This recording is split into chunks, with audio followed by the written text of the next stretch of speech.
bersyukur hari ini bahawa akhirnya Yang Amat Berhormat Perdana Menteri sudah pun dilihat kembali pada UMNO. Jadi kalau Yang Amat Berhormat Perdana Menteri kembali pada UMNO dan beliau tidak lagi mau mendengar bisikan syaitan. Saudara. Jadi akhirnya kita melihat ibarat biduk lalu kiambang bertaut. Sebab selama hari ini kita melihat seolah-olah Perdana Menteri menjauhkan diri dengan kepimpinan UMNO. Tapi setelah beliau mendengar sendiri, itu yang saya katakan. Selama hari ini beliau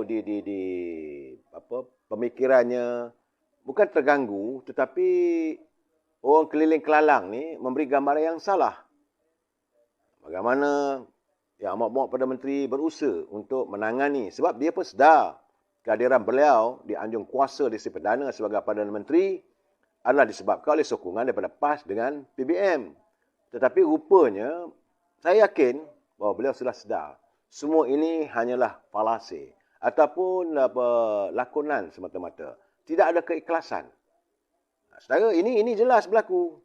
Jadi, dan andainya Yang Amat Berhormat Perdana Menteri kembali bersama dalam wadah kepimpinan UMNO, warga UMNO pun boleh menerima. Cuma dalam keadaan yang orang kata ni adalah hati-hati yang terluka. Dan benda ini kena disantuni segera. Warga akar umbi terluka kerana suara akar umbi ini seolah dinafikan. Hanya berpunca daripada orang keliling kelalang menghalang Yang Amat Berhormat untuk bersama-sama dengan UMNO secara tuntas. Kita faham. Sebagai Perdana Menteri, beliau didokong ataupun disokong oleh dua parti yang bermusuh dengan kita. Sebenarnya PAS tak bermusuh sangat. Permusuhan kita yang paling ketara dengan Parti Peribumi Bersatu. Nah, rupanya ternyata tiada keikhlasan dalam penyatuan ataupun santunan Parti Peribumi Bersatu terhadap warga bangsa kita terhadap naib Presiden UMNO. Saudara, kerana itu dalam perhimpunan Bakal Sakti yang diadakan baru-baru ini pun Perdana Menteri, Presiden UMNO dah berjanji bahawa calon kita Perdana Menteri kita akan kekal, Datuk Ismail Sabri. Tapi orang keliling kelalang ni juga yang saya yakin mungkin menasihati salah. Ini yang saya katakan bisikan para syaitan. Mereka juga pernah melangsungkan langkah syaitan, langkah syaitan. Ini keadaan saya jangan lupa. Kita tak setuju. Kita kena tanya dengan pimpinan UMNO, bertanya dengan Presiden UMNO, tuntutan kita mudah. Kita nak pilihan raya.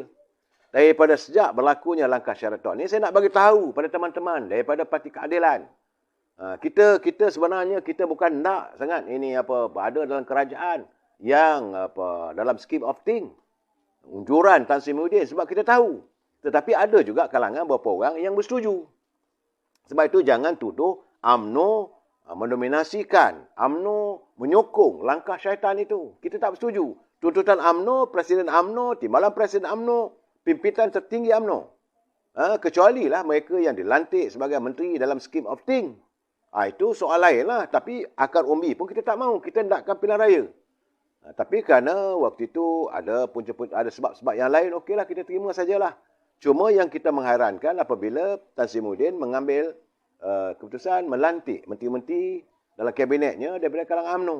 Dan ini diteruskan oleh Yang Amat Berhormat Datuk Seri Ismail Sabri. Ini membuatkan kita pun hati yang terluka keadaannya. Itu sekarang, saudara. Dan dalam keadaan begini kita nak bertanya. Sebab Tan Sri Muhyiddin pun sudah pun menterjemahkan. Mungkin dia sedap bila kata PAS mengatakan calon untuk Perdana Menteri usai pilihan raya akan datang bagi PAS adalah Tan Sri Muhyiddin. Kesedapan itu, maka pengurusi Perikatan Nasional merangkap Presiden Parti Peribumi Bersatu tu nampaknya dia sudah bersedia lah. Saya rasa-rasanya sudah pun seolah-olah bersedia untuk menekan butang untuk PRU. Sebab hari ini dalam kenyataannya kepada wartawan, Tan Sri Muhyiddin menganggap secara betul terang dia kata bahawa Datuk Seri Ismail Sabri telah gagal menguruskan masalah ekonomi negara. Katanya, kerana banyak diserang tu, dia kata, ketika semakin ramai rakyat bergelut dengan kesusahan hidup. Itu kenyataan terbuka Tan Sri Muhyiddin. Sudah nampak. Sebab itu saya katakan sudah putus kasih sayang. Kita dah bagi gambaran. Bila PAS kata, PAS mengharapkan Tan Sri Muhyiddin jadi Perdana Menteri. Dan hari ini Tan Sri Muhyiddin memperlihatkan belangnya. Hari ini apabila beliau mengatakan bahawa ini Tan Sri Yang Amat Berhormat ini Ismail Sabri gagal. Artinya selama ini hanyalah satu sokongan yang pura-pura. Alhamdulillah sebab itu saya katakan bila Datuk Ismail Sabri mula nak kembali balik pada UMNO. Setelah melihat macam mana percaturan. Tidak ada keikhlasan. Saya dari dulu lagi saya nampak. Kita dah bercakap berkali-kali. Tapi kalangan orang keliling, penasihat Perdana Menteri kata tak boleh. Kita kena santun juga. Akhirnya apa jadi? Tan Sri Muhyiddin dia mengatakan bahawa apa yang dilakukan oleh Datuk Seri Ismail Sabri ini selaku Perdana Menteri gagal. Ekonomi merudum dan rakyat hidup susah. Cuma saya nak tanyalah, sedangkan yang jaga Majlis Pemulihan Negara bukan Tan Sri Muhyiddin sendiri. Ini satu benda yang pelik lah. Saya kata, that's why saya kata kadang-kadang I really cannot brain with this type of character. Satu sikap yang bagi saya melampau.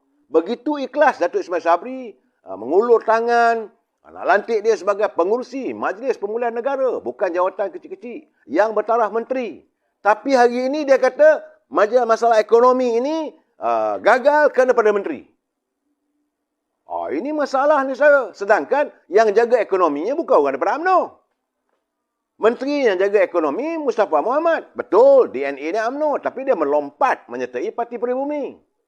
Dia tak sedar ke itu ahli parti dia.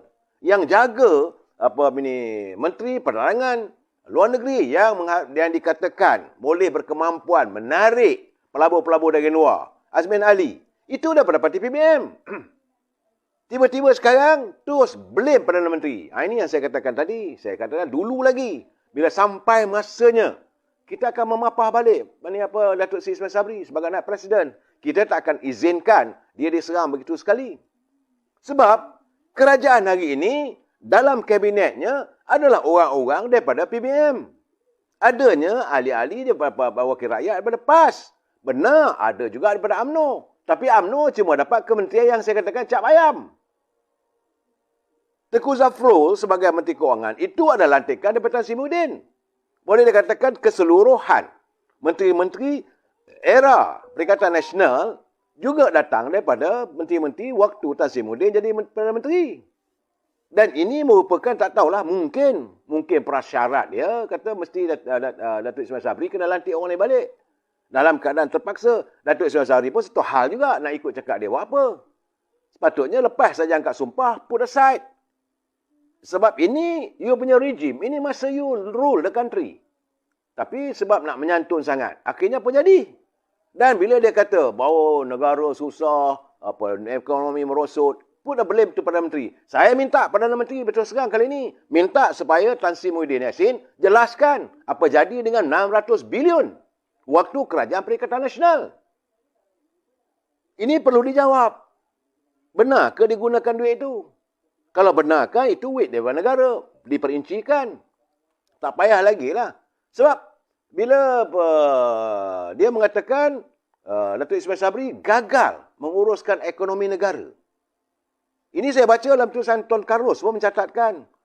Ini daripada kenyataan Facebook. Tan Sri Muhyiddin membayangkan sudah ada perbalahan antara Perdana Menteri dengan Datuk Seri Ismail Sabri. Mungkin kerana dia melihat Datuk Seri Ismail Sabri sudah mula condong untuk bersama-sama dengan UMNO kembali. Dan mungkin dia khayal. Sebab PAS kata inilah calon Perdana Menteri. Mungkin juga yang amat berhormat Perdana Menteri sudah tercium, sudah dapat melihat langkah-langkah sumbang yang dilakukan oleh Tan Sri Muhyiddin dalam era kepimpinan. Bagaimana dia menyusun. Saya dah bagi tahu, ular berbisa ni jangan bawa dalam kelambu. Saya mengingatkan, saudara. Apa kata Tan Sri Muhyiddin? Dia kata, kajian oleh Mindshare, iaitu sebuah entiti bukan kerajaan, menunjukkan 61% rakyat Malaysia berada dalam kumpulan berpendapatan terkebawah B60. Dengan pendapatan isi rumah di bawah 5,000 sebulan. Selepas pandemik COVID-19. Jadi kamu yang menguruskan. Macam mana nak blame Perdana Menteri? Lepas tu dia blame lagi, dia kata kejatuhan nilai ringgit, kenaikan kadar inflasi, keadaan ekonomi pasca pandemik yang memberi kesan buruk pada negara, pada kehidupan rakyat. Ini siapa yang buat? Zaman kamu lah, Tan Sri Muhyiddin. Tiba-tiba sekarang ni kamu letakkan blame sepenuh-penuhnya kepada Yang Amat Berhormat Datuk Seri Ismail Sabri. Bagi saya ini satu kenyataan yang tidak adil.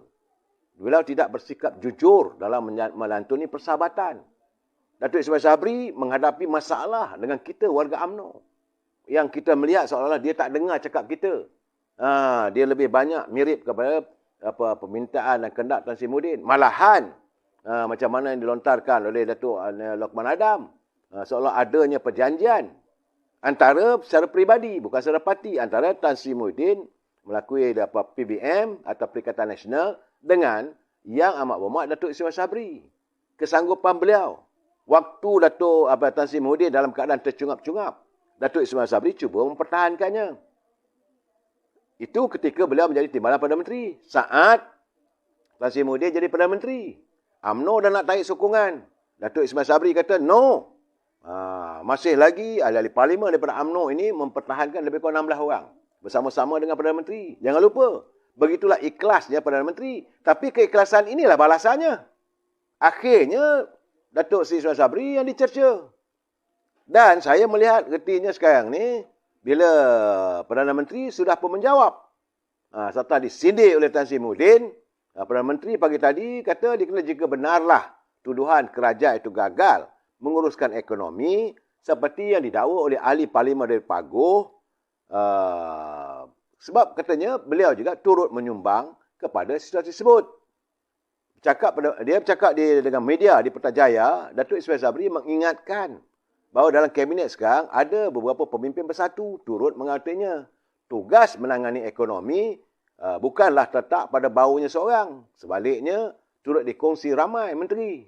Itu kata Datuk Ismail Sabri.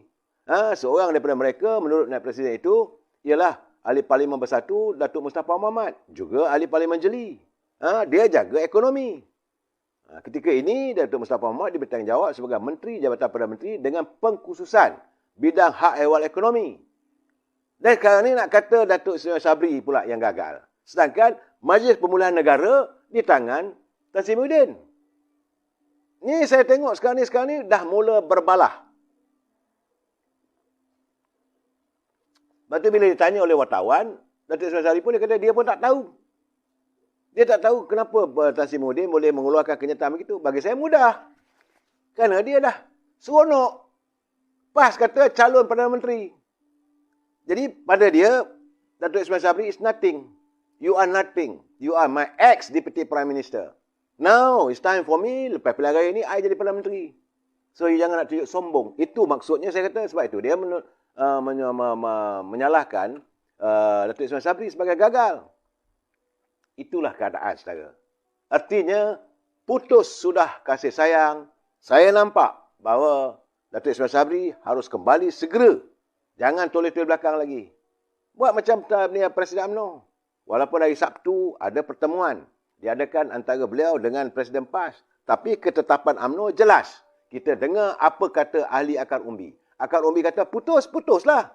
Tapi bila PAS masih lagi minta UMNO menyantuni parti BBM, maka pertemuan itu gagal. Itu saja. Walaupun PAS mengatakan adanya 27 kerusi parlimen yang boleh dikuasai kalau PAS bersama dengan UMNO. Tapi bagi kita tak apalah kalau itu natijahnya. Untuk kita meletakkan maruah harga diri kita dengan orang yang sentiasa nak membunuh UMNO.